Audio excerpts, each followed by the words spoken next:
வணக்கம் வந்தனம் மக்களே, இது தமிழச்சு குரல், உங்களில் ஒரு குரல். இந்த காணொளியில் நீங்கள் பார்க்க போகிற சிறுகதை உன் பார்வை ஒரு வரம். காதலில் பிரச்சனை, மதம், ஜாதி, இனம், மொழி அதெல்லாம் வரலாம். ஆனால் இங்கே ஒரு கொள்கையால் வருது. வாங்க கதைக்குள்ளே போகலாமா?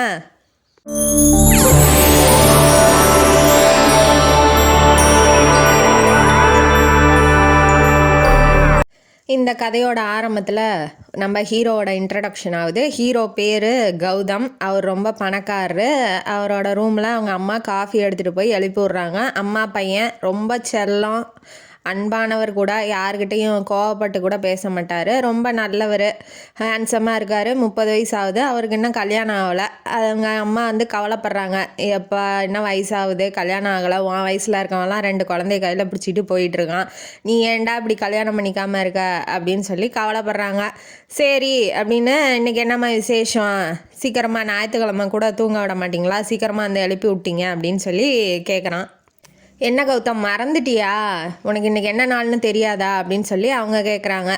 அம்மா கோச்சிட்டாங்கன்ட்டு இவன் யோசிச்சு, இன்றைக்கி உங்களோட ஆனிவர்சரி இல்லை அப்படின்னு சொல்லி, சரிம்மா மறந்துட்டேன் மன்னிச்சிருங்க அப்படின்னு வாழ்த்துறான். அம்மா வாழ்த்திட்டு, சரிம்மா நான் குளிச்சுட்டு ரெடியாகி கீழே வரேன், சரி சீக்கிரம் வாடா நம்ம முருகன் கோயிலுக்கு போகணும் அப்படின்னு சொல்லிட்டு இவங்க இறங்கி போய் வீட்டுக்காருக்கு டிஃபன் எடுத்து வைக்கிறாங்க. அதுக்குள்ளே நம்ம சார் ஜீன்ஸ் பேண்ட்டு டிஷர்ட்லாம் போட்டுக்கிட்டு கௌதம் சார் இறங்கி வராப்புல. வந்தோடனே அவங்க அப்பாவுக்கும் ஒரு விஷ் பண்ணிட்டாங்க. விஷ் பண்ணிட்டோன்னே, ஏன்டா இப்படி வர, ஏன்டா எவ்வளோ பணம் வச்சுருக்கேன், 4 பேர் மதிக்கிற மாதிரி வாடா, பேண்ட்டு டிஷர்ட்லாம் போட்டு வர, போய் நல்லா ஒரு வேட்டி சட்டை கட்டிட்டு வாடா, பட்டு வேட்டி ஷர்ட் போட்டு வாடா அப்படின்னு சொல்லி அவங்க அப்பா சொல்கிறாரு. என்னப்பா எனக்கு வேட்டியே கட்ட தெரியாதுப்பா, எனக்கு வேட்டி அவுந்து விழுந்துரும்பா, சரியாக நிற்காது இடுப்பில் அப்படின்னு அவன் சொல்கிறான். அவங்க அம்மாவும் கோவப்படுறாரு அவங்க அப்பா. அதனால் இன்றைக்கி ஒரு நாள் கோவப்படாமல் இருங்க அப்படின்னு சொல்லி அவங்க அம்மா கெஞ்சுறாங்க. போடா அப்பா, இன்றைக்கி ஒரு நாள் தானே சொல்கிறாங்க, போய் கட்டிட்டு வான்னு சொல்கிறாங்க. அவன் விருப்பம் இல்லாமல் தான் கட்டிக்கிட்டு வரான், என்ன பண்ணுறது. அப்புறம் அவங்களோட டே, அவங்கள கஷ்டப்படுத்தக்கூடாதுன்னு இவனும் கிளம்பி வரான். இப்போ இந்த பக்கம் கீர்த்தனா தான் ஹீரோயினி ஆஃப் த ஸ்டோரி. அவங்கள இப்போ இன்ட்ரடியூஸ் பண்ணுறாங்க.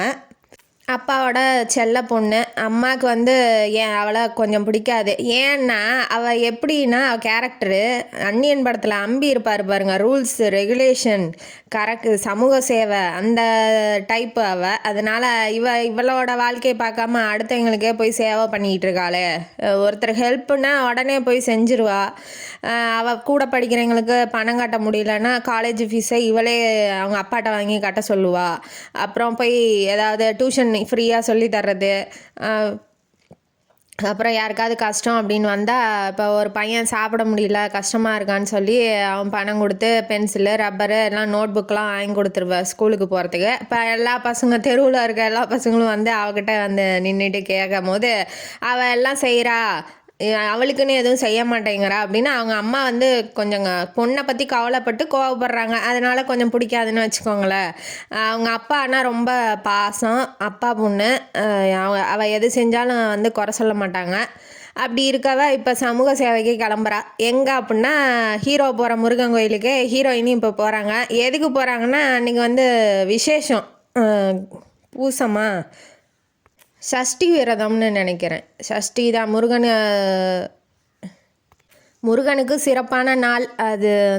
அந்த நாளில் கூட்டம் நிறையா வரும் அப்படின்னு சொல்லி மேலே வயசானவங்க இருக்காங்க இல்லையா, அவங்கள மலையில் மேலே பைக்கில் கூட்டிகிட்டு போயிட்டு திரும்ப கீழே கூட்டிகிட்டு வரணும் அப்படின்னு சொல்லி ஒரு சேவை பண்ணலாம். ஏன்னா வயசானவங்க நிறைய பேர் இருப்பாங்க, அவங்களால நடக்க முடியாது இல்லையா, அதனால் ஃப்ரீயாக பண்ணிட்டு வந்துடலாம் அப்படின்னு சொல்லி இவ கிளம்புறா, சேவைக்காக கிளம்புறா. அவங்க அம்மா சொல்கிறாங்க, உனக்கு ஏன் வேண்டாத வேலை, வெயிலில் போய் நீ ஏன் கஷ்டப்படுற, நீ போவாத. சரி அப்படின்னு அவள் சொன்னால் கேட்க மாட்டா. அதனால் அவங்க என்ன சொல்கிறாங்க, போறியா, பைக்கில் போறியா, போயிட்டு சேவையெல்லாம் முடிச்சுட்டு படியேறி போ, அப்போ தான் முருகன் நம்ம பக்தியை ஏற்றுக்குவாப்புல அப்படின்னு சொல்லி அவங்க சொல்கிறாங்க. சரிம்மா நீ சொன்ன மாதிரியே நானும் செய்கிறேன்ட்டு இவங்க சேவை பண்ண போயிட்டாங்க. இப்போ நம்ம ஹீரோ குடும்பமும் காரில் இறங்கிட்டு ஒரு ஓரமாக நிற்கிறாங்க. ஹீரோ காரை பார்க் பண்ண போயிட்டாப்புல. கௌதம் கீர்த்தனாவும் வந்துட்டாங்க. இப்போ சேவை பண்ணிகிட்டு இருக்காங்க இல்லையா, இவங்க 2 பேரும் வயசானவங்க, ஹீரோவோட அம்மா அப்பா. அவங்கள கூப்பிட்றா, வாங்க மலையில் மேலே கூட்டிகிட்டு போகிறேன், ஏன் நிற்கிறீங்க, ஒருத்தராக கூட்டிகிட்டு போகிறேன், வாங்க வாங்கம்மா நீங்கள் முதல்ல வாங்க அப்படின்னு சொன்னதுக்கப்புறம் இந்த பொண்ணு யார், நல்லது பண்ணுறாளே, இவ்வளோ சேவை பண்ணுறாளே, இவ ரொம்ப நல்லவளாக இருப்பாளோன்னு கௌதமோட அம்மாவுக்கு அவளை பார்த்தோன்னே பிடிச்சிருச்சு. ஏன்னா அவள் ரொம்ப அழகாக இருக்கா, முடி நீளமாக இருக்குது, அவளை குறை சொல்கிறதுக்கு எந்த இதுவுமே இல்லை அவள்கிட்ட குறை சொல்கிற மாதிரி. அதனால் அவளை பார்த்தோன்னே பிடிச்சிருக்கு. இவங்களும் பையனுக்கு கல்யாணம் ஆகணும்னு நினைக்கிறாங்களா, அந்த பொண்ணை பார்த்தோன்னே பிடிச்சிருக்கா. வேண்டாமா, பரவாயில்ல இருக்கட்டும், என் பையன் இப்போ போயிருக்கான், நாங்களும் படியேறி தான் போகணும், வேண்டாம் இருக்கட்டும் அப்படின்னு சொல்லி அவங்க சொல்கிறாங்க. அவங்க அப்பாவுமே இந்த வயசில் நீ இப்படி சேவை பண்ணுறியா அப்படின்னு சொல்லி அவரும் பாராட்டுறாப்புல. சரிம்மா பரவாயில்ல இருக்கட்டும்னு ஒரு ஜூஸ் வாங்கிட்டு இந்தாங்க குடிங்க, வெயிலாக இருக்குது அப்படின்னு சொல்லி கொடுத்துட்டு இவ போயிடுறா. ஆனால் அந்த அம்மாவுக்கு கீர்த்தனாவை பார்த்தோன்னே பிடிச்சிருச்சு. கௌதம் வந்தோடனே சொல்கிறாங்க, இங்கே பாரு இப்படி சேவ் பண்ணிகிட்டு இருக்கா ஒருத்தி, ரொம்ப அழகாக இருக்கா அப்படின்னு சொல்லி சொல்கிறாங்க. ஆமாம் இதெல்லாம் ஒரு பெரிய சேவையம்மா, வாமா போகலான்னு வேட்டியை கட்டிக்கிட்டு இருக்காருப்பில்ல கௌதம். அவருக்கு இடுப்பில் நிற்கவே மாட்டேங்குது. சரி அப்படியே அவுத்து கட்டுறாரு, நின்று கட்டுறாரு, என்ன பண்ணுறது, அப்புறம் அவங்களோட அவங்கள கஷ்டப்படுத்தக்கூடாது இல்லையா, அதனால் கஷ்டப்பட்டுக்கிட்டு போகிறாரு. போயிட்டு சாமியை கும்பிட்டுட்டு இறங்கி வந்துக்கிட்டு இருக்காரு. இங்கே ஹீரோயினி எல்லாம் சேவையெல்லாம் முடிச்சுட்டு படி ஏறி வந்துக்கிட்டு இருக்காங்க. ஒரு இடத்துல நின்றுட்டாங்க, அவங்க அம்மா அப்பா ரொம்ப கால் வலின்னு நின்றுட்டாங்க. இவர் மட்டும் இறங்கி வந்துக்கிட்டு இருக்காரு. இப்போ பேலன்ஸ் பண்ண முடியல, அவருக்கு கால் தடுக்கி விட்டுருது. நம்ம ஹீரோயின் என்ன பண்ணுறாங்க, வந்துட்டு இருக்காங்க, தாங்கி பிடிச்சிட்றாங்க ஹீரோவை. முதல் பார்வை பார்க்குறாப்புல இந்த கை மேலே தாங்கி பிடிச்சிட்றாங்களா, அவங்க வெயிட்டாக தான் இருக்காங்க, இருந்தாலும் பேலன்ஸ் பண்ணி கீர்த்தனா பிடிச்சிட்றா. கீர்த்தனாவும் முறையாக கௌதம் பார்க்குறாப்புல. ரெண்டு பேரும் பார்த்துக்கிட்டே இருக்கிறாங்க. கீர்த்தனாக்கான லவ் இல்லை, நம்ம கௌதம் தான் லவ்வோட பார்க்குறாரு. யார் இந்த பொண்ணு இவ்வளோ அழகாக இருக்காளே அப்படின்னு சொல்லி கண்களாலேயே பார்க்குறாரு. முதல் பார்வை அவளோடது அப்படியே மனசில் ஃபோட்டோ மாதிரி பதிஞ்சிருச்சு. அப்புறமேட்டு இவருங்க என்ன பண்ணுறாங்க, ஏன் சார் பார்த்து வரக்கூடாதா, ஏன் சார் பொறுமையாக போங்க, அவன் என்ன நினச்சிக்கிட்டா வேகமாக வந்திருப்பாங்க, அதனால் எது தடுக்கி வந்திருப்பாருன்னு நினச்சிட்டா. ஆனால் அப்படி இல்லை அப்படின்ட்டு இவ திட்டிட்டு இவ மேலே போயிடுறா. ஆனால் வீட்டுக்கு வந்த கௌதமுக்கு அவளை மறக்கவே முடியல. சாப்பிட முடியல, தூங்க முடியல, லவ் ஸ்டார்ட் ஆயிடுச்சு. சாப்பிட முடியல, தூங்க முடியல, கண்ணை மூடி படுத்தா அவள் தான் ஞாபகத்தில் வரா. ஆனால் அவளுக்கு அந்த மாதிரிலாம் கிடையாது. சார் இப்போ தான் லவ் பண்ண ஆரம்பிக்கிறாரு. டிவியில் இப்போ லைவ் ப்ரோக்ராமில் ஃபோன் பண்ணி லவ்வருக்கு பாட்டு டெடிகேட் பண்ண சொல்லுவாங்க இல்லையா, அந்த மாதிரி இவர் புதுசாக ஃபோன்லாம் பண்ணி பார்த்த முதல் நாளே அந்த பாட்டை ப்ளே பண்ணுங்க என் லவ்வருக்காக அப்படின்னு சொல்லி, அவள் பேர் கூட தெரியாது, ஆனால் லவ் பண்ணுறான், எப்போ இனிமேட்டு பார்க்க போகிறோமோ அப்படின்னு சொல்லி ஏங்கிட்டு இருக்கான். இந்த பக்கம் கீர்த்தனா வீட்டில் அவங்க அம்மா ஏண்டி வேலைக்கு போகலையான்னு கேட்குறாங்க. நான் வேலைக்கு போகல அப்படின்னு சொல்லி சொல்கிறான். இதோட 10வது வேலை நீ விட்டுட்டு வர்றது, ஏன் இந்த வேலைக்கு என்ன குறைச்சல், நல்லா சம்பளம் தானேன்னு அவங்க அம்மா ஆரம்பிக்கிறாங்க. உடனே அப்பா கேட்குறாரு பொறுமையாக, ஏம்மா என்னாச்சுன்னு கேட்கும்போது அவன் ஃப்ராடு பண்ணுறான், தப்பாக நான் என்னையே கணக்கெழுத சொல்கிறான், அதனால் அவன் வேலையும் வேணாம் ஒன்றும் வேணாம், நான் வந்துட்டேன்ப்பா அப்படின்னு சொல்லி அவங்க சொல்கிறாங்க. அவங்க சொன்னோடனே அப்பாவும் சரி என் பொண்ணு எப்போதும் தப்பு பண்ண மாட்டான்னு அவங்களுக்கு சப்போர்ட்டாக தான் இருக்கிறாரு.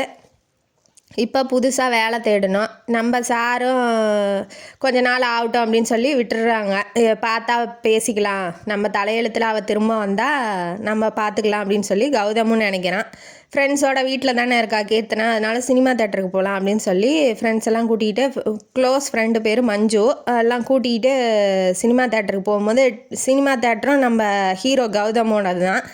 அங்கே என்ன பண்ணுறான், டிக்கெட் கவுண்டரில் 25 ரூபா டிக்கெட்டை 50 ரூபான்னு போட்டு விற்று கொடுக்குறான். அதை பார்த்த நம்ம சமூக சேவைக்கு இவங்க தான் தப்பை கண்டா பொங்குவாங்களே, அங்கே போய் பொங்குறாங்க. பொங்கினோடனே யார் நீ வா ஸ்டேஷனுக்கு வா அப்படின்னு சொல்லி கம்ப்ளைண்ட் கொடுத்துட்டாங்க. போய் கம்ப்ளைண்ட் கொடுத்தோடனே ஃபோனு டேரெக்டாக கௌதமுக்கு போகுது.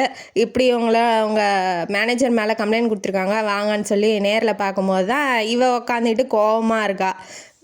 உடனே சொல்கிறாப்புல, அவர் பொறுமையாக தான் சொல்கிறாரு, இங்கே பாருங்கள் மிஸ், பேர் தெரியாது இல்லையா மிஸ், இங்கே பாருங்கள் தப்பெல்லாம் நடந்திருக்காது, இவன் பழைய மேனேஜர் ரொம்ப பொறுப்பானவர், இவனை இப்போ தான் அப்பாயின்மெண்ட் பண்ணேன், இப்போ அவன் தப்பு பண்ணுறது இப்போ தான் எனக்கு தெரியுது, அதனால இனிமேட்டு இந்த தப்பு நடக்காத மாதிரி நான் பார்த்துக்கிறேன்னு பொறுமையாக தான் சொல்கிறாரு. ஆனால் அவள் ஏற்கனவே காண்டில் இருக்காளா, அதனால் அவன் என்ன பண்ணுறா, நீங்கள் உங்களுக்கு தெரியாமல், நீங்கள் தானே ஓனரு, உங்களுக்கு தெரியாமல் எப்படி தப்பு நடக்கும், அதெல்லாம் சும்மா என்கிட்ட வந்து சும்மா மழுப்பாதீங்க, அவங்களெலாம் நம்ப மாட்டேன் அப்படின்னு சொல்லி எஃப்ஐஆரை மன்னிச்சிருங்கன்னு சொல்கிறான். ஆனால் அவள் ஒத்துக்காமல் எஃப்ஐஆரை கிழித்து அவன் மூஞ்சில் போட்டு போடா நீயும் ஆச்சு அவங்க சினிமா தேட்டர் ஆச்சுன்னு போயிடுறா. இப்போ வந்து அவன் முன்னாடி இவன் தப்பானவனா தெரியறான். அது அவனுக்கு கஷ்டமாக இருக்குது. இருந்தாலும் என்ன பண்ண முடியும், அவள் தான் ஒன்றுமே கேட்காம போயிட்டாளே, திரும்ப என்ன பண்ணுவோம், நம்மளோட சுச்சுவேஷனை விளக்க முடியுமா, அவன் நம்மளை நல்லவன் நம்பணுமே அப்படின்னு சொல்லி இவன் நினைக்கிறான். அந்த தெரு வழியாகவே சினிமா தேட்டர் இருந்துச்சுல, அந்த தெரு வழியாகவே போயிட்டு டெய்லியும் பார்க்குறான், வருவாளான்னு பார்க்குறான், வரல. அப்புறம் சரின்னு ஒரு பூங்கா வழியாக போகும்போது பாட்டு பாடுற சத்தம் கேட்குது. இவன் வந்து பூங்காவில் நின்று பாட்டு பாடிக்கிட்டு இருக்கா. முதியோருக்கு இந்த இதெல்லாம் நிதி திரட்டுறதுக்காக பாடுறா. சரி கொஞ்ச நேரம் உக்காந்துட்டு போகலான்னு ஹீரோவும் இறங்கி வராப்புல. வந்தோடனே யாரா பாடுறதுன்னு கூட்டத்தில் நின்று பார்க்கும்போது தான் அவள் பாடுறது கீர்த்தனா பாடிக்கிட்டு இருக்கா. கௌதமுக்கு ஒரே குஷி, அப்பா இந்த தடவையாவது நம்ம சுச்சுவேஷனை விளக்கி சொல்லிடணும் அப்படின்னு சொல்லி நினைக்கிறாப்புல. அடுத்தது அவள் இறங்கி வந்து உண்டியல் குலுக்குவாங்க இல்லையா, அந்த நிதி திரட்டுறதுக்கு, அந்த மாதிரி அவன் முன்னாடியும் இவன் எங்கே போட போகிறான், இவெல்லாம் ஒரு ஆளா, ஃப்ராடு, இவன்ட்டெல்லாம் போய் காசு வாங்கணுமான்னு கஷ்டப்படுறா. இருந்தாலும் சரி நமக்காக இல்லை, நிதிக்காக, முதியவங்க வயசானவங்களுக்கு தானே தட்டுறான், யாராக இருந்தா என்னான்னு போய் கொடுக்குறா. இவன் என்ன பண்ணியிருக்கான், பணம் அன்னைக்குன்னு பார்த்து எடுத்துகிட்டு வரல, செக் புக்கும் காரில் இருக்கா, அதனால அதை போய் எடுக்க போகலான்னு இவன் போகிறத பார்த்துட்டு இவன் திரும்பவும் தப்பாக நினச்சிக்கிறா. என்ன நினைக்கிறா, இவன் பாரு இப்போ ஆள் டிப்டாப்பாக இருக்கான், தேட்டர்லாம் வச்சுருக்கான், ஆனால் 10 பைசா கூட போடாமல் போகிறான் பாரு, கஞ்ச பிஸ்னாரி அப்படின்னு சொல்லி மனசுக்குள்ளே நினச்சிட்டு ஃப்ரெண்டுக்கிட்டையும் சொல்கிறா, திட்டுறா, பாரு ஆளை இப்படி இருக்கான் அப்படின்னு சொல்லி. அதுக்கப்புறம் செக் புக்கை வந்து செக்கை எழுதி கொடுத்ததுக்கப்புறம் இருந்தாங்க மிஸ் அப்படின்னு சொல்லி கொடுக்குறான். கொடுத்த உடனே தான் அவன் மூஞ்சை தூக்கிட்டு போய் எங்கே வச்சுக்கணுன்னே தெரியல. நீங்களாம் திருந்தவே மாட்டீங்கல்ல, ஏன் பார்த்தாவே நான் கெட்டவன் மாதிரி தெரியிறேண்ணா உங்களுக்கு, நீங்கள் ஏன் தப்பாகவே நினைக்கிறீங்க எல்லாத்தையும் அப்படின்னு சொல்லி அவன் சொன்னோடனே அவன் மூஞ்சி சுருங்கிருச்சு. தப்பாக நினச்சிட்டோமோ அவரை அப்படின்னு சொல்லி தன்னோட தப்பை வந்து உணர்றா. அடுத்தது நம்ம கௌதம் கம்பெனியில் வந்து பிஏ வேலைக்கு ஆள் எடுத்துக்கிட்டு இருந்தாங்க. இவன் பேப்பரில் விளம்பரம் கொடுத்துருக்காங்க. இப்போ இவளும் வேலை இல்லாமல் இருக்காளா, அப்ளை பண்ணியிருக்கா. அவளோட அப்ளிகேஷனை பார்த்து வர சொல்லியிருக்காங்க இன்டர்வியூவுக்கு. நிறையா பேர் வந்திருக்காங்க. ஆனால் அவளை மட்டும் லாஸ்ட்டாக கூப்பிட்றான். ஏன்னா கௌதம் வந்து கொஞ்சம் பேசணும்னு நினைக்கிறான், அதனால் லாஸ்ட்டாக கூப்பிட்றான். இவன் என்ன பெரிய கம்பெனி ஆளாக இருப்பான், அவன் உள்ளே இருக்கிறது கௌதம்னு அவளுக்கு தெரியாது, பெரிய ஆளாக இருப்பான். நம்மளை பார்த்துட்டு சிம்பிளாக இருக்கிறதுனால நம்ம அப்ளிகேஷன் வேணான்னு ரிஜெக்ட் பண்ணியிருப்பான். அதனால தான் வந்து நம்மளை கடைசியாக கூப்பிட்றான்னு இவள் அப்பயும் தப்பாக நினச்சிக்கிறா.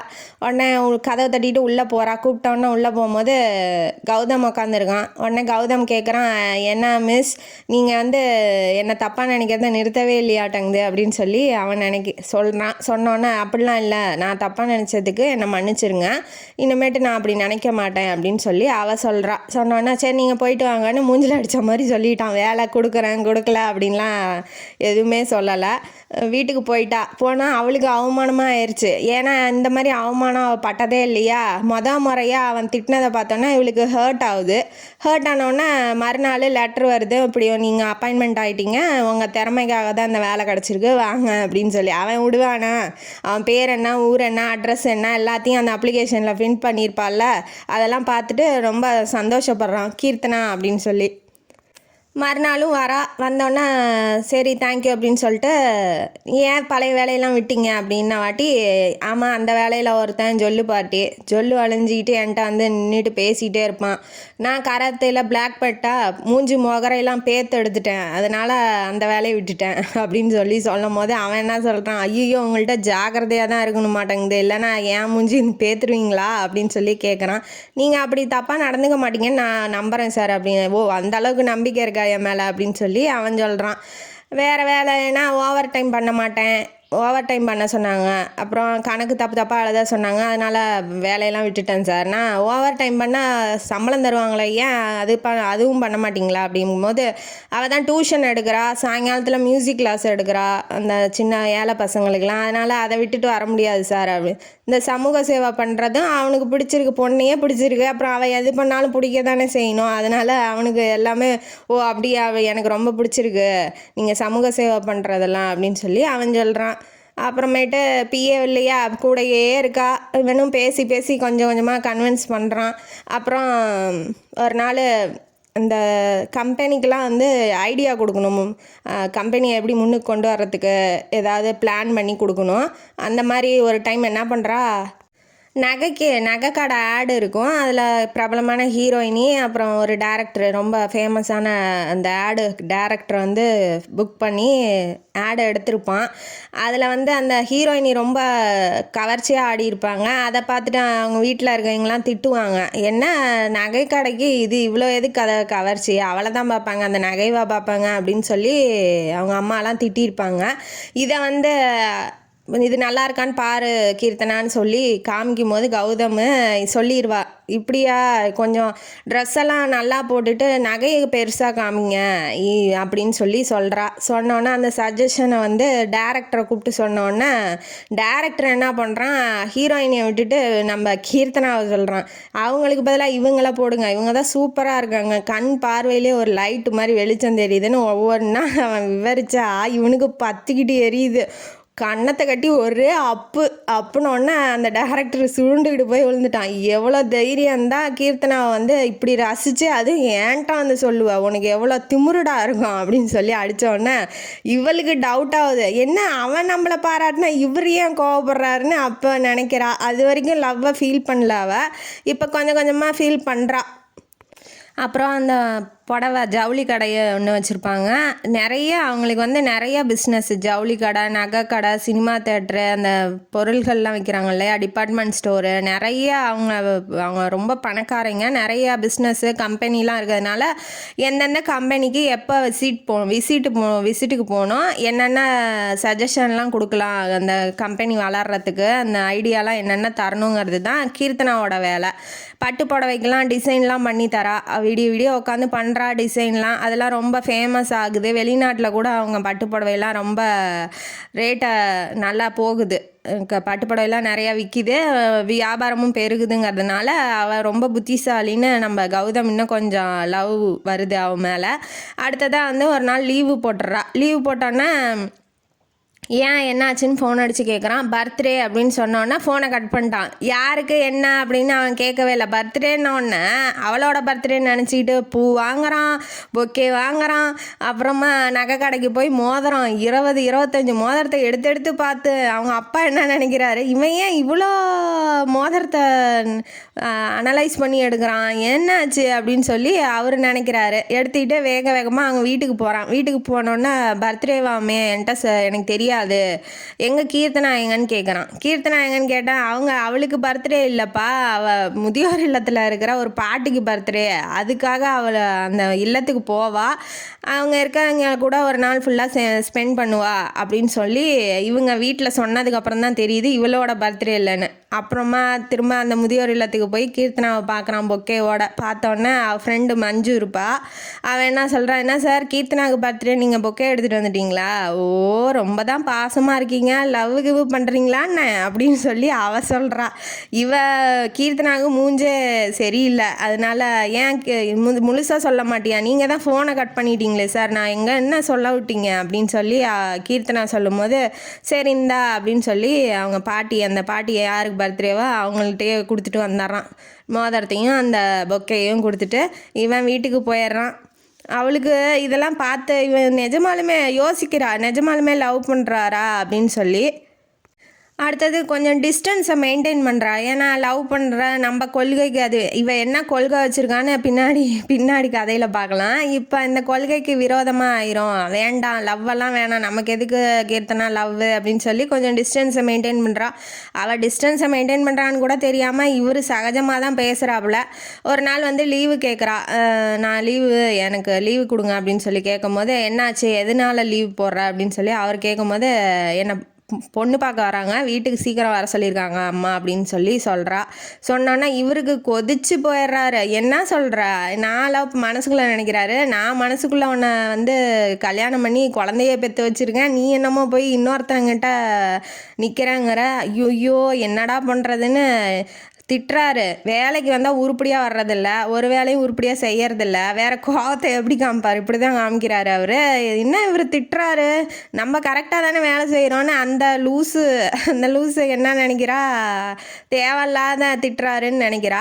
அப்புறமா போய் தொலை, அவன் முனைகிட்டே நிற்கிற, அம்மா திட்டுவாங்க அப்படின்னு சொன்னோன்னா போய் தொலை அப்படின்னு சொல்லிடுறாரு. நீ வேற ஒருத்த முன்னாடி சிங்காச்சிட்டு போய் நிற்கிறதெல்லாம் என்னால் பார்க்கவே முடியாது, நீ போ, நான் பின்னாடியே வரேன்னு சொல்லிட்டு நல்லா பட்டு புடவையெல்லாம் கட்டிட்டு ரெடியாக காஃபி ட்ரேவை கொடுக்கறதுக்கு போகும்போது கரெக்டாக நம்ம கௌதம் உள்ள நுழைஞ்சோடனே காஃபி ட்ரேவை எடுத்து அவங்க அம்மா கையில் கொடுத்துட்டு வா வா வா வா அந்த சைட்டை, அந்த கம்பெனி, அந்த இன்ஜினியரிங் ஒர்க் போயிட்டுருக்குல்ல, அப்போ அந்த கம்பெனியில் ஏதோ பிரச்சனையா, வா வா வா உன் ஹெல்ப் இல்லாமல் அங்கே ஒன்றும் நடக்காதுன்னு கையை பிடிச்சி அந்த மாப்பிள்ளை பார்க்க வந்தான் பாருங்க.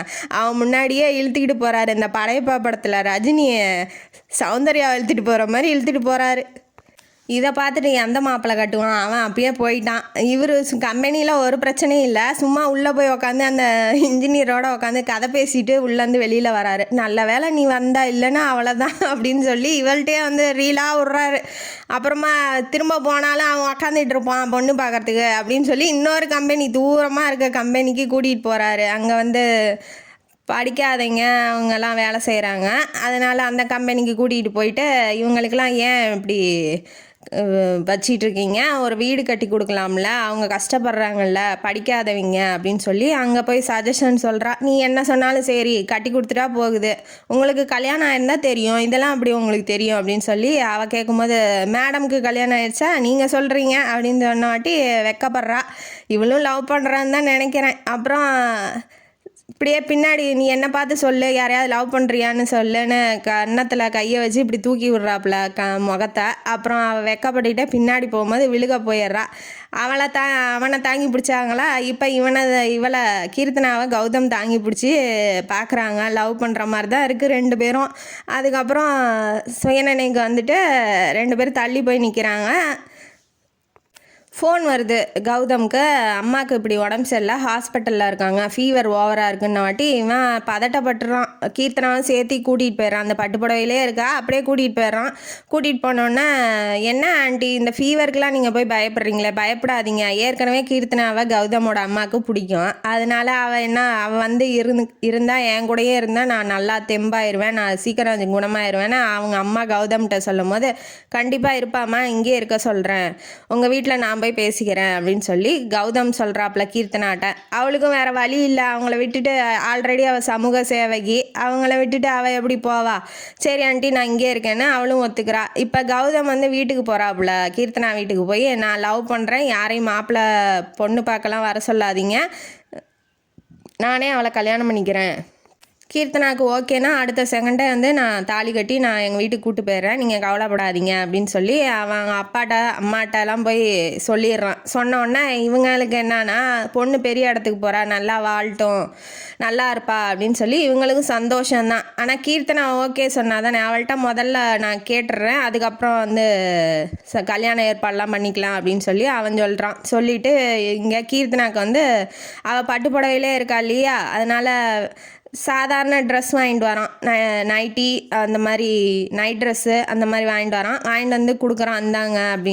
கீர்த்தனா வீட்டுக்கு வந்துடுறா. வீட்டுக்கு வந்தோடனே விஷயத்தெல்லாம் சொல்கிறாங்க அவங்க அம்மா அப்பாவை. சொன்னோடனே சரி இந்த விஷயத்த இதுக்கு மேலேயும் இழுத்துக்கிட்டு போகக்கூடாது, நம்மளும் நம்ம மனசில் இருக்கிறத சொல்லிடலாம் அப்படின்னு சொல்லி இப்போ கௌதமை கூட்டிக்கிட்டு ஒரு தனிமையான ஒரு இடத்துக்கு போகிறா. போனோடனே நீங்கள் என்ன பண்ணுறீங்க, அவனும் சொல்கிறான் லவ் பண்ணுறேன், நீ என்ன லவ் பண்ணுறியா, உன்னை கல்யாணம் பண்ணிக்கணும்னு ஆசைப்பட்றேன், இந்த உலகமே நீ தான், என் உயிரே நீ தான், என் கண்ணே அன்பே முத்தே மணியேன்னு அவன் கொஞ்சறான்.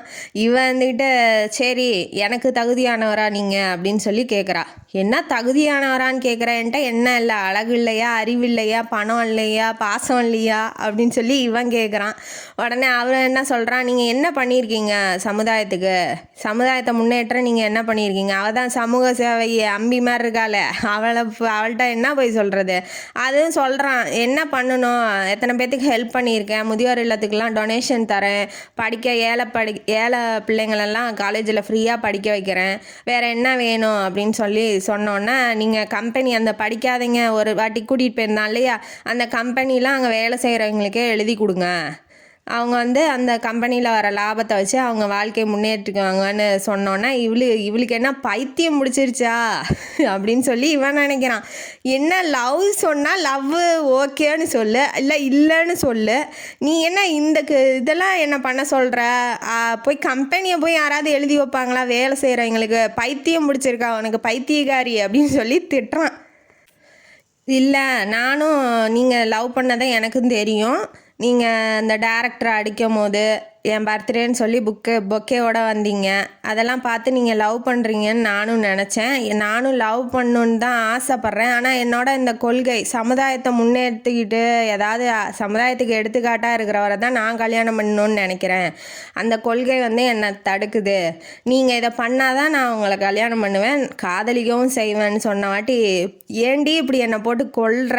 உன்னை லவ் பண்ணுறேன்டி, ஏண்டி சொத்தை இது அவங்களுக்கு கொடுன்னா நான் கஷ்டப்பட்டு உழைச்சி சம்பாரிச்சது தெரியாது. எங்கள் அப்பா அம்மா சொத்து, எங்கள் தாத்தா சொத்து நான் போய் கொடுன்னு சொல்கிறதுக்கு எனக்கு உரிமை இல்லை. சொன்னால் புரிஞ்சுக்கடி. இந்த உலகத்திலே உயிராக நினைக்கிறது நான் ஒன்னதாண்டி அப்படின்னு சொல்லி லவ் டைலாகாக விட்றாப்புல. அவன் அசைய மாட்டேங்கிறாள். நீங்கள் இதை பண்ணுங்க, நான் உங்களை லவ் பண்ணுறேன், கல்யாணம் பண்ணுறேன். நீங்கள் இதை பண்ணிங்கன்னா தான் நான் அதுக்கு மேலே நம்ம வாழ்க்கையில் முன்னேறி போக முடியும் அப்படின்னு சொன்னாட்டி, நான் அப்படி பண்ணுற அளவுக்கு நீ ஒர்த்தா அப்படின்னு சொல்லி அவருக்கு கோபம் வந்துருச்சு. நான் அந்த கம்பெனிலாம் எழுதி வச்சு உன்னை கல்யாணம் பண்ணுற அளவுக்கு நீ ஒர்த்து கிடையாது. என்னை எத்தனை பேர் சொடக்கு போட்டால் க்யூவில் வந்து நிற்பாங்க, அவங்களெலாம் விட்டுட்டு நான் போய் ஒன்றை பார்த்தனே, அது ஏன் தப்பு தான். அவருக்கு கோபம் வந்துருச்சு. அவரும் கத்துறாரு, இங்கே பாருங்கள், ரொம்ப லிமிட்டை மீறி பேசுகிறீங்க, லிமிட்டாக பேசுங்கன்னு அவ சொன்னோன்னே அப்படி தாண்டி பேசுவேன், உன்னால் முடிஞ்சதை பாரு அப்படின்னாட்டி, நீங்கள் என்ன வாடி போடிலாம் போட்டு பேசுகிறீங்க, அப்புறம் நான் வாடா போடான்னு சொல்லி பேசுவேன் அப்படின்னாட்டி, இந்த மாதிரி திமுரு பிடிச்ச மாதிரி பேசுகிற பாரு, அதுதான் எனக்கு ரொம்ப பிடிச்சிருக்கு. என்ன பண்ணி தொலைகிறது? என் கண்ணில் வந்து பட்டு என் வாழ்க்கையே இப்படி சீரழிக்கிற, போய் தொலை அப்படின்னு சொல்லி அவர் வந்து கோவப்பட்டுட்டு, நீ இனிமேட்டு கம்பெனிக்கெலாம் வராமலாம் இருக்காத, வந்து தொலை, லவ்வெல்லாம் வேணாம், உனக்கு பிடிக்கல, வலுக்கட்டாயமாக நான் எதையும் பண்ண விரும்பலை, நீ உன் வேலையை பாரு, நான் என் வேலையை பார்த்துக்கிறேன். நான் எந்த கம்பெனி யார் மேலேயும் என்னால் எழுத முடியாது. நான் உன்னை இந்த லவ்வையே நான் ட்ரா பண்ணிடுறேன் அப்படின்னு சொல்லிட்டு இவர் வீராசனம் பேசிட்டு போயிடுறாப்புல. இவளுக்கும் என்ன இப்படி சட்டுன்னு சொல்லிட்டாரு லவ் வேணான்னு, இவளுக்கும் மனசு கஷ்டமாயிருது. என்ன தான் கோட்பாடுன்னு இருந்தாலும் மனசுக்குள்ளே வந்து கௌதம் வந்துட்டான். அதனால் அவரை மறக்க முடியல. வீட்டில் போய் அழுவுன்னு அழுவுது அந்த தலகாணியவே நினச்சிட்டா. அங்கே ஒருத்தன் வீராசனம் பேசிட்டு கௌதம் சிகரெட்டா ஊதி தள்ளி ஒரு பக்கெட்டு குப்பை தொட்டியவே நிறச்சிட்டான். கௌதமோட அம்மாவுக்கு பர்த்டே, அதனால் வீட்டுக்கு கூப்பிட்ருப்பாங்க கீர்த்தனாவை தான் ரொம்ப பிடிக்கும் இல்லையா, அதனால் கூப்பிட்ருப்பாங்க. இவள் கிஃப்டோடு போயிட்டுருக்கா. போனதை பார்த்தோன்னா, வா கீர்த்தனா, இப்போ தான் வந்தியா அப்படின்னு சொல்லி உள்ளே கூட்டிகிட்டு போகிறாங்க கௌதம். அவங்க அம்மாவும் உபசரிக்கிறாங்க. வந்து என் பக்கத்தில் உட்காரு அப்படின்னு சொல்லி கௌதம் உரிமையாக கூப்பிட்றாரு. இப்போ உட்கார மாட்டேன்னு சொல்ல முடியாது, ஏன்னா அவங்க அம்மா அப்பா இருக்காங்க, தப்பாக நினச்சிக்குவாங்கன்னு பக்கத்தில் போய் உட்காந்து சாப்பிட முடியல அவளால். ஏன்னா இவ்வளோ க்ளோஸாக உட்காந்து சாப்பிட்றாள், அதனால் ஃபீலிங் இருக்குது. அதனால் சாப்பிட முடியல அவ்வளவா அவளால். அதனால் அவங்க அம்மா வந்து கிஃப்ட்டு கொடுக்குறா. அவங்க அம்மாட்ட கிஃப்ட்டு கொடுத்து காலில் விழுகும் போது என்னையும் சேர்த்து ஆசீர்வாதம் பண்ணுங்கம்மான்னு இவரும் கௌதமும் போய் விழுவுறாரு. விழுந்தோன்னே 2 பேரும் நல்லா கல்யாணம் பண்ணி சந்தோஷமாக வாழுங்க அப்படின்னு சொல்லி அவங்க அம்மாவும் வாழ்த்துறாங்க. ஏன்னா இவர் லவ் பண்ணுறது அவங்க வீட்டுக்கு தெரிய மாட்டேங்குது. அவங்க அப்பாவுக்கும் இது சம்மதம் தான். ஏன்னா நல்ல ஐடியா கொடுக்குறா, வியாபாரம் பெருகுது இல்லையா, அதனால் அவரும் நல்ல புத்திசாலி பொண்ணு, வந்தால் நல்லா தான் இருக்கும், குடும்பத்தை நல்லா முன்னேற்றுவா அப்படின்னு சொல்லி அவங்க அப்பாவுக்கும் பிடிச்சிருக்கு. போப்பா அவன் வீட்டெல்லாம் சுற்றி காமி அப்படின்னு சொல்கிறாங்க. கௌதமோட ரூமுக்குள்ளே போனோன்னா அவள் ஃபோட்டோ தான் பெருசாக இருக்குது. இதெல்லாம் ஏன் இப்படி பண்ணுறீங்க, நான் தான் உங்களை லவ் பண்ண மாட்டேன்னு சொல்லிட்டேனே, என் ஃபோட்டோலாம் ஏன் வச்சிட்ருக்கீங்க அப்படின்னு சொல்லி அதை கிழிச்சு போட போகும்போது இவருக்கு கோவம் வந்துடுது. கிழிக்காதன்னு சொல்கிறா. அப்பயும் அவள் கேட்க மாட்டேங்கிறா. கிழிச்சு நூறாக போட்டுறா. அடுத்தது ஃபோனை காமிக்கிறாரு. அந்த ஃபோட்டோ கிழிச்ச, இந்த ஃபோனில் ஃபோட்டோ வச்சுருக்கேனே அதுக்கு என்ன பண்ணுவேன் அப்படின்ன வாட்டி ஃபோனை பிடுங்கிறதுக்கு போகிறா. அவள் ஃபோனை பிடுங்குறாங்கிற பேரில் அவர் மேலே உருண்டு பெறல்றா. இவர் ஏற்கனவே லவ் பண்ணுறாப்புல. அவன் வந்து ஃபீலிங்ஸை பிடிச்சிக்காம அவன் மேலே போட்டு உருண்டு, இந்தா ஃபோனை பிடி அப்படின்னு சொல்லி தள்ளி விட்டு ஃபோனை கையிலே கொடுத்துட்றாரு. கொடுத்தோன்னே அவள் கீழே போட்டு உடச்சிட்றா. ஏன்னா அவர் ரொம்ப தப்பு பண்ணிட்டா என்ன பண்ணுறது, அவள் தப்பாக நினச்சிக்குவா நம்மளை, ஃபீலிங்கை வேற தூண்டி விடுற மாதிரி. இவன் மேலே போட்டுக்கிட்டு உருண்டா என்ன பண்ணுவாங்க. அவர் வந்து கையிலே கொடுத்துட்டாப்புல. கொடுத்தோன்னே சரி ஃபோட்டோ கிழிச்சிட்ட, கீழே போட்டு உடச்சிட்ட ஃபோனை, பண்ணுவேன், இப்போ நெஞ்சில் இருக்கே அதுக்கு என்ன பண்ணுவேன்னு அது கேட்டவுடனே குத்துறா, நெஞ்சிலே குத்துனோடனே அவர் கத்திக்கிட்டே படுத்துட்றாப்புல, நடிக்கிறாரு மயக்க போட்ட மாதிரி. எழுப்புறா, எந்திரிங்க எந்திரிங்கன்னு எழுப்புறா, அவர் எந்திரிக்க மாட்டேங்கிறாரு. ஐயோ நான் சாகடிச்சிட்டேன்னா அங்கிள் ஆண்டின்னு கத்தவும் இவர் வாயை மூடுறாரு. ஏன் கத்துற, நான் சும்மா தான் நடித்தேன், நீ லவ்வாக சொல்லலைன்னா இது உண்மையாலுமே நடக்கும் அப்படின்னு கௌதம் சொல்லும் போது, நீங்கள் தான் சொடக்கடிச்சு 1000 பொண்ணுங்க வரும்னு சொன்னீங்களே, அப்புறம் ஏன் என்னை லவ் பண்ணுன்னு டார்ச்சர் பண்ணுறீங்கன்னு கேட்குறா. அதுக்கு கீர்த்தனா, அப்படிலாம் சொல்லாத, வாயை மூடு முதல்ல, என் மனசுலேயும் சரி நான் ஃபுல்லாகவே உனக்கு தான், என் மனசு ஃபுல்லாகவே நீ தான் இருக்க, வேற ஒரு பொண்ணை என்னால் நினச்சி கூட பார்க்க முடியாது, ஏன் அப்படி பேசுகிறேன்னு சொல்லி அவங்க லவ் டைலாகு லவ்வை ப்ரப்போஸ் பண்ணுறாப்புல. அவள் எப்போதும் போல், ஏன் நீங்கள் நான் சொன்னது செஞ்சிங்கன்னா தான் நான் உங்களை கல்யாணம் பண்ணிக்குவேன், அந்த கம்பெனிலாம் அந்த ஏழைங்களுக்கு எழுதி கொடுக்க சொன்னா இல்லையா, அது ஏன் இதை ஒன்றை மாற்றிக்கூடாதா நீங்கும் போது, நான் மாற்றிக்க முடியாதுன்ட்டு கீழே இறங்கி வரும்போது அவங்க அம்மா கழுத்தில் செயின் போட்டிருப்பாங்க, அதை போடுறாங்க, அவளுக்கு போடுறாங்க. இது கௌதம் எனக்கு முதல்ல வாங்கி போட்டதுமா, நீ போட்டுக்கோ அப்படின்னு சொல்லும் போது, வேணாண்டின்னு சொல்கிறா. இல்லை கழட்டாத, நான் அன்பாக கொடுக்கறது நீ கழட்டக்கூடாது அப்படின்னு சொல்லி அவங்களுக்கும் பிடிச்சிருக்கு. இவளும் எதுவும் பதில் சொல்ல முடியல, சரின்ட்டு வீட்டுக்கு வந்துடுறா. வந்தோடனே இப்போ இங்கே ஒரு பிரச்சனை என்னன்னா, அவள் ஃப்ரெண்டு லவ் பண்ணியிருப்பா ஒரு பையனை, அவங்க வீட்டில் அவங்க ஒத்துக்க மாட்டேன்னு இருப்பாங்க, வேறு ஜாதி, அதுவும் இல்லாமல் அவன் வேலைக்கும் போகிறதில்ல, அதனால் வேணாம் அப்படின்னு சொல்லவும் அவள் அழுதுகிட்டு இருந்திருப்பா கீர்த்தனாட்ட. சரி வா, அவங்க அப்பா ஒத்துக்கலன்னா என்ன, நான் போய் கல்யாணம் பண்ணி வைக்கிறேன்னு கூட்டிகிட்டு போய் கல்யாணம் பண்ணி வச்சுட்டு வேறு ஊருக்கு அனுப்பிச்சி விட்டா. இப்போ இது அவங்க அப்பாவுக்கு தெரிஞ்சு இவளை கொண்டு போய் ஸ்டேஷனில் வச்சுட்டாங்க. இவளால் தான் என் பொண்ணு ஓடிட்டா, கடத்திட்டு போய் எங்கேயோ வச்சுட்டான்னு சொல்லி கீர்த்தனா மேலே பழியை போட்டு கீர்த்தனாவையும் அவள் இன்னொரு ஃப்ரெண்டு மஞ்சு இருக்கா இல்லையா, அவளையும் சேர்த்து கொண்டு போய் ஸ்டேஷனில் வச்சுட்டாங்க. இப்போ கீர்த்தனாவோட அப்பாவுக்கு என்ன பண்ணுறதுனே தெரியல. உடனே ஃபோன் அடிச்சிடுறாப்புல நம்ம கௌதமுக்கு, அடிச்சுட்டு இப்படி ஸ்டேஷனில் இருக்கா வாங்க கொஞ்சம் அப்படின்னு சொல்கிறாரு. பார்க்குறாப்புல லாக்கப்பில் பார்த்தோன்னா அவருக்கு மனசே கேட்கல, ஏன் இப்படி பண்ணிகிட்டு இருக்கா அப்படின்னு சொல்லி கஷ்டப்படுறாப்புல. அப்புறம் அவங்க அப்பாட்ட போய் சமாதானப்படுத்துகிறாரு. ஜாதி மதம்லாம் இந்த காலத்தில் போய் பண்ணிட்டு பேசிகிட்டு இருக்கீங்க, கல்யாணமே ஆயிடுச்சு, இதுக்கு மேலே என்ன பண்ண போகிறீங்க, ஒழுங்காக பொண்ணை பார்க்குற வழியை பாருங்கள், நான் வேலைக்கு வேணால் ஏற்பாடு பண்ணி தரேன் அந்த பையனுக்கு அப்படின்னு சொல்லி அவனை கூப்பிட்டு எங்கே போயிருக்காங்கன்னு கீர்த்தனாட்ட விசாரிச்சுட்டு வரவழைச்சி அவனுக்கு வேலை வாங்கி கொடுத்து பைக் வாங்கி கொடுத்து அவரை சமாதானப்படுத்தி அவங்க அப்பாவை சமாதானப்படுத்தி எப்படியோ எஃப்ஐஆர் போடாமல் நம்ம கீர்த்தனாவை வெளியில் எடுத்துடுறாப்புல. வெளியில் எடுத்துகிட்டு இப்போ வீட்டுக்கு கூட்டிகிட்டு போயிட்டுருக்காரு. உனக்கு ஏன் வேண்டாத வேலை, நீ ஏன் தேவையில்லாத வேலையெல்லாம் போய் பண்ணிகிட்ருக்க அப்படின்னு நான் எனக்கே தேவையில்ல, என் பெஸ்ட்டு ஃப்ரெண்டு அவளை அப்படி அழுகும் போது விட்டுட்டு போக சொல்கிறீங்களா, அதுவும் இல்லாமல் ஒருத்தனை லவ் பண்ணிவிட்டு இன்னொருத்தன் கூட போய் கல்யாணம் பண்ணிகிட்டு இருக்கிறதுங்கிறது அதுக்கு பேரே வேறு, அந்த மாதிரி என் ஃப்ரெண்டையும் நடக்க சொல்கிறீங்களா, அந்த மாதிரிலாம் நானும் நடக்க மாட்டேன், என் ஃப்ரெண்டையும் நடக்க விட மாட்டேன். சரி, உன்னோட இந்த கருத்து கொள்கையெல்லாம் பெண்களுக்கு மட்டுமா இல்லை ஆண்களுக்கும் பொருந்துமான்னு கேட்குறாப்புல. நானும் ஒரு பொண்ணை லவ் பண்ணுறேன், கல்யாணம் பண்ணிக்கணும்னு நினைக்கிறேன், ஆனால் அவள் ஒத்துக்க மாட்டேங்கிறா, வேற ஒரு பொண்ணை கல்யாணம் பண்ணிக்கிட்டா நீ என்ன பண்ணுவா அப்படின்னு சொல்லி கேட்குறான். அவர் அவளை தான் சொல்கிறாருன்னு அவளுக்கு புரியுது.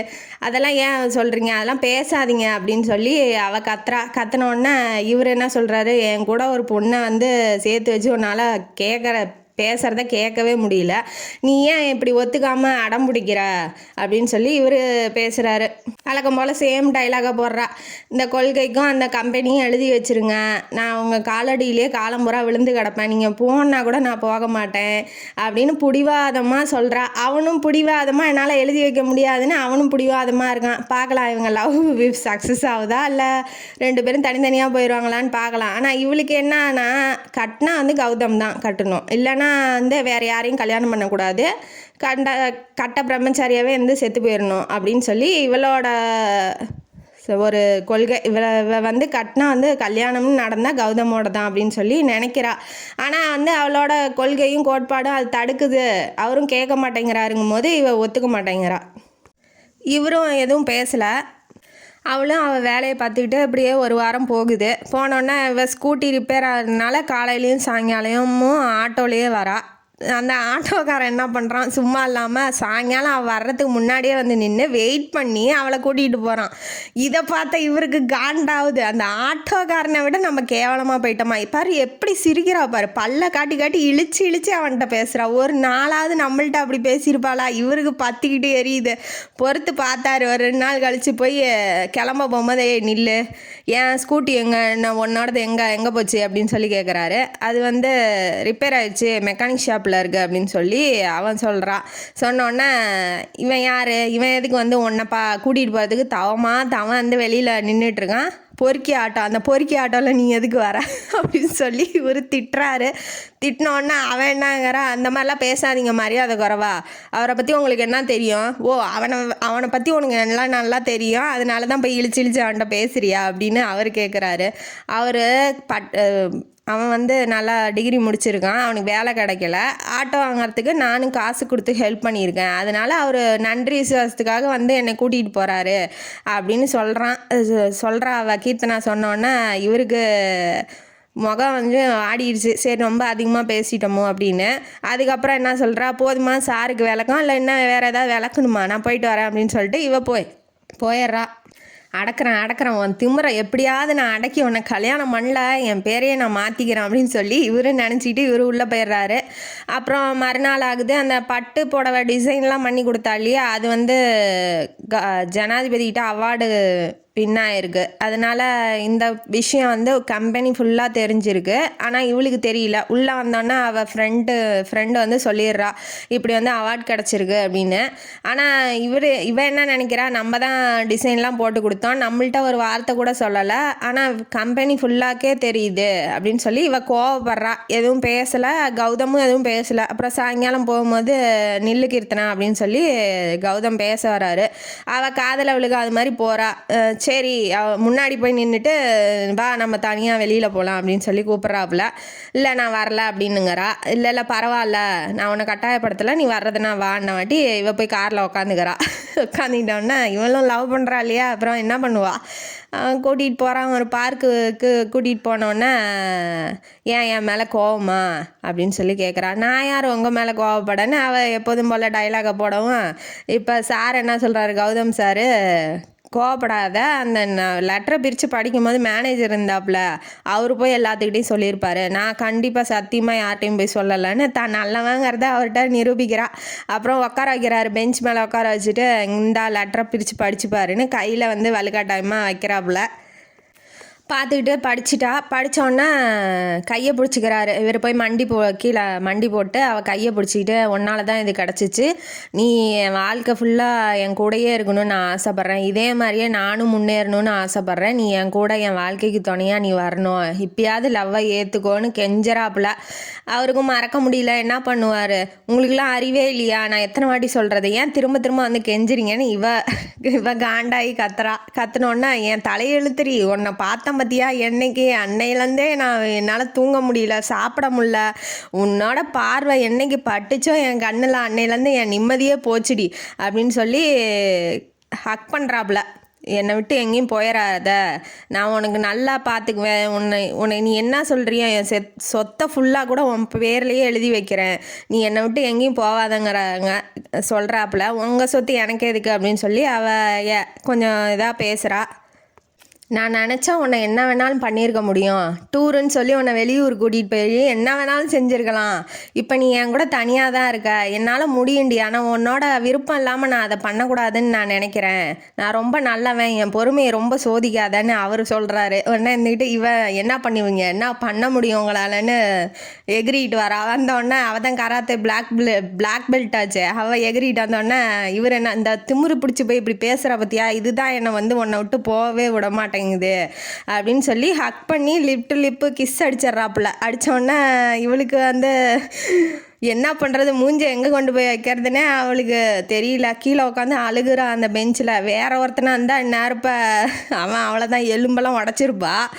பிடிச்ச ஆள் லவ் பண்ணுறவன் செய்கிறானே இப்படி அப்படின்னு சொன்ன வாட்டி அவரும் என்ன பண்ணிட்டாரு, நம்ம பண்ணது தப்புன்னு சொல்லி என் மூஞ்சில் முழிக்காதன்மேட்டு, என் கண்ணிலேயே படாத, எங்கேயாவது போய் தொலை அப்படின்னு சொல்லி திட்டிட்டு அவரும் அழுகுறாரு. இவளும் அழுதுகிட்டே வீட்டுக்கு வந்துடுறா. கௌதம் ஃபீல் பண்ணுறாரு, தப்பு பண்ணிட்டோம், நம்ம பண்ணியிருக்கக்கூடாது, ஃபீலிங்ஸை கண்ட்ரோல் பண்ணியிருக்கணும். கீர்த்தனா என்ன நினைப்பா, இனிமேட்டு நம்மள்ட்ட பேச மாட்டா, கோவத்தில் இருப்பா, கொஞ்ச நாள் போகட்டும், அவளை சமாதானப்படுத்திக்கலாம்னு நினச்சிட்டு ஆஃபீஸுக்கு வராரு. ஆஃபீஸுக்கு ஆனால் அன்றைக்கி கீர்த்தனா வரல. வீட்லேயும் அவளை காணோம். ஈவினிங் ஆகுது, ஃபோன் வருது அவங்க அப்பாட்டேருந்து. Office over டைமான்னு கேட்குறாப்புல. இல்லை, அப்போ வரவே இல்லை. அவள் என்ன பண்ணியிருப்பா, ஆஃபீஸுக்கு போகிற மாதிரி போயிருப்பா. ஆனால் அவள் வீட்டுக்கு வரலங்கும் போது இப்போ தான் தெரியுது. அவள் ரூமில் போய் லெட்ரு இருக்குது, நான் வந்து இப்போ உங்களுக்கு பாரமாக இருக்க விரும்பலை, கௌதம் மேலேயும் கோவமாக இல்லை, நான் வீட்டை விட்டு வெளியில் போகிறேன், என்னை தேடாதீங்க, தேடினீங்கன்னா விளைவுகள் விபரீதமாக இருக்கும்னு சொல்லி எழுதி வச்சுட்டு போயிட்டா. இதை வந்து கௌதமும் படிச்சிட்றாப்புல. படித்தோடனே நம்ம வந்து பேப்பரில் வந்து நியூஸ் கொடுக்கலாம் அப்படின்னு சொல்லி சொல்கிறாரு. ஆனால் அவங்க அப்பா ஒத்துக்க மாட்டேன், வேணாம், அவள் பிடிவாதக்காரி, ஏதாவது செஞ்சாலும் செஞ்சிருவா, வேண்டாம், என் பொண்ணு எங்கேயோ உயிரோடு இருந்தால் போதும் எனக்கு அப்படின்னு நினைக்கிறாப்புல. அடுத்தது வந்து நம்ம செஞ்சதுனால தான், நம்ம தப்பாக நடந்துக்கிட்டதுனால தான் நான் அதுவும் இல்லாமல் மூஞ்சிலே முழிக்காதன்னு சொல்லிட்டாரா, அதனால தான் அவள் நம்மளை விட்டு போயிட்டாளோன்னு ரொம்ப ஃபீலிங்கில் போயிட்டாப்புல. ரொம்ப கஷ்டப்படுறாரு. அவளை மறக்கவே முடியல. எப்போ எங்கே இருக்க கீர்த்தனா, வரமாட்டியா அப்படின்னு சொல்லி நினச்சிட்டு சாப்பிடாம தூங்காமல் ரொம்ப உடம்பு சரியாமல் போயிடுது. இந்த பக்கம் பெங்களூரில் ஒரு ஹாஸ்டலில் தங்கி வேலைக்கு போயிட்டுருக்கா. ஆனால் கௌதம் தான் நினச்சிக்கிட்டு இருக்கா, அவர் ஏன் ஒத்துக்க மாட்டேங்கிறாரு அப்படின்னு சொல்லி. ஒரு சமுதாயத்துக்கு முன்னோடியாக ஒரு எடுத்துக்காட்டாக இருக்கிறவனு தான் கல்யாணம் பண்ணிடணுங்கிறது என்னோட விருப்பம். அந்த விருப்பத்தை அவர் நிறைவேற்ற மாட்டேங்கிறாரு அப்படின்னு சொல்லி அவளுக்கும் கஷ்டமாக தான் இருக்குது. ஏன்னா அதான் சொல்லிட்டா இல்லையா, மனசில் ஒருத்தன் நினச்சிட்டு இன்னொருத்தனை கல்யாணம் பண்ணால் ஒன்றை தான் பண்ணுவேன் கௌதம், இல்லைன்னா வந்து கல்யாணம் பண்ணிக்காமலே அப்படியே இருந்து செத்து போயிடுவேன்னு நினச்சிட்டு இருக்கா. இந்த பக்கம் என்னடா ஆச்சுன்னு அவங்க அம்மா கேட்கும்போது, இந்த மாதிரிம்மா அவள் வந்து இந்த கம்பெனிலாம் எழுதி வைக்க சொல்கிறா, இல்லைனா வந்து என்னை கல்யாணம் பண்ணிக்க மாட்டாளாம் அப்படின்னு அம்மாட்டையும் அப்பாட்டையும் சொல்கிறாப்புல. சொன்னோன்னே இதுதான்டா பரவாயில்லடா, அவள் ஏற்கனவே சமூக சேவகி, அவள் சொல்கிறதுல நியாயம் இருக்குது, சரி எழுதி வச்சுட்டா போகுது, அதனால என்ன, பரவாயில்ல விடு சரின்னு அவனுக்கு ரொம்ப சந்தோஷம், குஷி.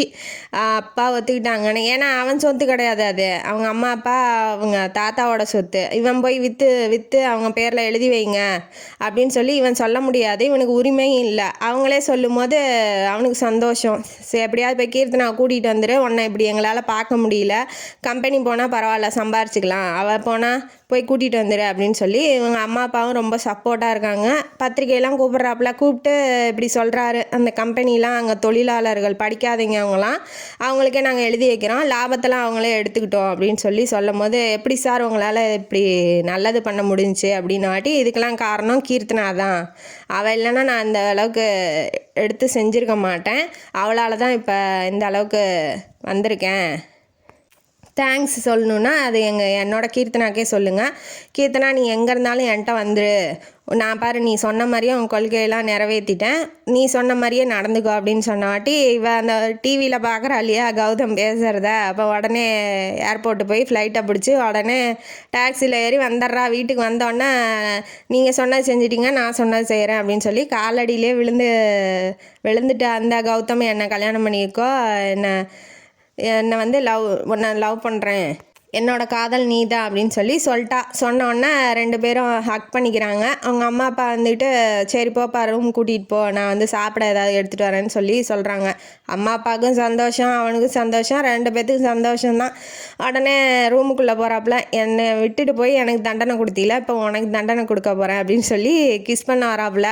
சும்மா சொன்னேன், ஏற்கனவே அவளுக்கு பிடிக்காம பண்ணி அவள் ஓடிட்டா, இந்த தடவை ஏதாவது பண்ணி அவள் ஓடிட்டா என்ன பண்ணுறது, அதனால அவர் சிரிச்சுக்கிட்டே சும்மா சொன்னேன்னு சொல்லிடுறாரு. ஆனால் உண்மையிலே வந்து அவளே கொடுத்துட்றா, கிஸ் பண்ணோன்னே அவங்க ரெண்டு பேரும் வாழ்க்கையை வந்து இனிதான் ஆரம்பிக்கிறாங்க. உண்மையான காதல் என்ன, கொள்கை கோட்பாடு ஜாதி மதம் எது வந்தாலும் உண்மையான காதல் ஜெயிச்சிருங்கிறது இந்த கதையோட கருத்து. இந்த கதை உங்களுக்கு பிடிச்சிருந்தா லைக் பண்ணுங்கள், ஷேர் பண்ணுங்கள், சப்ஸ்கிரைப் பண்ணுங்கள், கமெண்ட் பாக்ஸில் உங்கள் கமெண்ட் பண்ணுங்கள். நன்றி மக்களே.